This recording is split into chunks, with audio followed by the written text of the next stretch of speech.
കൊച്ചി പുതുവൈപ്പിന് സമീപം മത്സ്യബന്ധന ബോട്ട് തകർന്ന ഒരാളെ കാണാതായി. സെയിന്റ് സേവിയർ എന്ന ബോട്ടാണ് തകർന്നത്. ബോട്ടിലുണ്ടായിരുന്ന 6 പേരെ രക്ഷപ്പെടുത്തി. അരുൺ ശങ്കർ വിവരങ്ങളുമായി ചേരുന്നു.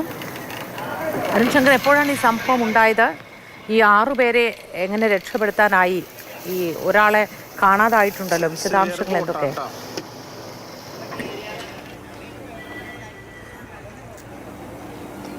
ഈ പുലർച്ചെ 5 മണിക്കാണ് ഈ സെന്റ് സേവിയർ എന്ന ബോട്ട് തകർന്നത്. പുതുവൈപ്പിന് സമീപത്ത് വെച്ചായിരുന്നു ബോട്ട് തകർന്നത്. ഇതിനെ തുടർന്ന് അഞ്ച് പേരെ വളരെ വേഗം രക്ഷപ്പെടുത്താൻ കഴിഞ്ഞു. സമീപത്തുണ്ടായിരുന്ന വള്ളത്തിൽ ഉള്ളവരായിരുന്നു 5 പേരെയും രക്ഷപ്പെടുത്തിയത്. പക്ഷേ 6-മൻ ആ സമയത്ത് കാണാതായിരുന്നു. അയാൾക്ക് വേണ്ടി തിരച്ചിൽ നടത്തുകയും പിന്നീട് രക്ഷപ്പെടുത്തുകയും ചെയ്തു. പക്ഷേ അദ്ദേഹത്തിന് ഗുരുതരമായി പരിക്കേറ്റിരുന്നു.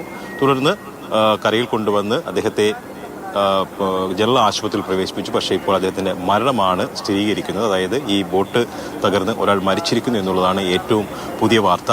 ഈ ബോട്ടിന്റെ മുൻഭാഗം തകരുകയായിരുന്നു എന്നുള്ളതാണ് പ്രാഥമികമായി ലഭിക്കുന്ന വിവരം. ഏതെങ്കിലും മറ്റ് ബോട്ടുകളുമായിട്ട് കൂട്ടിയിടിച്ചോ അല്ലെങ്കിൽ അങ്ങനെയുള്ള അപകടമല്ല, അല്ലാതെ തന്നെ ഇതിന്റെ മുൻഭാഗം തകർന്ന് അപകടം സംഭവിക്കുകയായിരുന്നു എന്നുള്ളതാണ് മത്സ്യത്തൊഴിലാളികൾ പറയുന്നത്. ഇതിനെ തുടർന്നാണ് ഒരാളെ കാണാതാവുകയും പിന്നീട് ഇയാളെ രക്ഷപ്പെടുത്തി കരയിൽ എത്തിച്ചെങ്കിലും ജീവൻ രക്ഷിക്കാൻ കഴിഞ്ഞില്ല എന്നുള്ളതാണ് ഏറ്റവും പുതിയ വിവരം. ഇദ്ദേഹം അമ്പലപ്പുഴ സ്വദേശിയാണെന്നാണ് മത്സ്യത്തൊഴിലാളികൾ വ്യക്തമാക്കുന്നത്. ശരി.